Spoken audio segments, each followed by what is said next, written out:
বাউল কারা? তাদের জীবন এত রহস্যময় কেন? যে সত্য অনেকেই জানেন না, চলুন জেনে নেই আজকের এই ভিডিওতে। বাউল আসলে কার? বাংলার গ্রামের মেঠো পথে কাঁধে ঝোলা আর হাতে একতারা নিয়ে হেঁটে চলেছেন একজন মানুষ।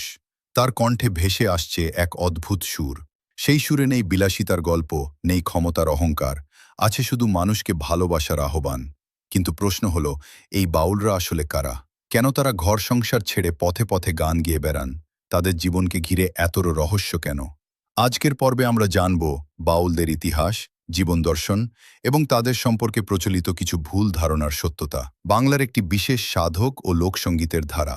তারা বিশ্বাস করেন মানুষের মধ্যেই সৃষ্টিকর্তার উপস্থিতি রয়েছে, তাই মানুষকে ভালোবাসাই তাদের সবচেয়ে বড় সাধনা। বাউলদের কাছে ধর্মের চেয়ে মানবতা বেশি গুরুত্বপূর্ণ। তারা জাত, বর্ণ বা ধর্মের বিভেদে বিশ্বাস করেন না। তাদের গান মানুষের আত্মার কথা বলে।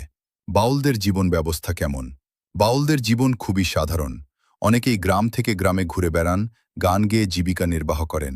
তাদের হাতে থাকে একতারা, দোতারা, খমক, ডুগি বা অন্যান্য লোকবাদ্য। এই বাদ্যযন্ত্র আর গানই তাদের জীবনের সঙ্গী। তাদের পোশাকও সাধারণ, গেরুয়া বা সাদা কাপড়, কাঁধে একটি ঝোলা। বাহ্যিক চাকচিক্যের চেয়ে তারা গুরুত্ব দেন আত্মিক শান্তিকে। বাউল গান কেন এত আলাদা? বাউল গানের প্রতিটি কথার ভেতরে থাকে গভীর দর্শন। অনেক সময় একটি সাধারণ লাইনও মানুষের জীবন, ভালোবাসা, আত্ম অনুসন্ধান ও মানবতার প্রতীক হয়ে ওঠে। তাদের গান শুধু বিনোদন নয়, এটি ভাবনা, উপলব্ধি এবং আত্মজিজ্ঞাসার পথ। বাংলার বাউল ঐতিহ্যের সবচেয়ে পরিচিত নাম হলেন লালন শাহ। তিনি মানুষের পরিচয়কে ধর্ম বা জাতের মধ্যে সীমাবদ্ধ না রেখে মানবতাকে সর্বোচ্চ স্থান দিয়েছিলেন। তার গান আজও বাংলাদেশ ও পশ্চিমবঙ্গে সমানভাবে জনপ্রিয়। লালনের দর্শন আমাদের শেখায়, মানুষের সবচেয়ে বড় পরিচয় সে একজন মানুষ। আজকের পৃথিবীতে যখন বিভেদ, হিংসা আর অসহিষ্ণুতা বেড়েই চলেছে, তখন বাউলদের জীবন দর্শন আমাদের নতুন করে ভাবতে শেখায়। তাদের গান শুধু সুর নয়, এটি ভালোবাসা, সহমর্মিতা এবং মানবতার এক চিরন্তন বার্তা।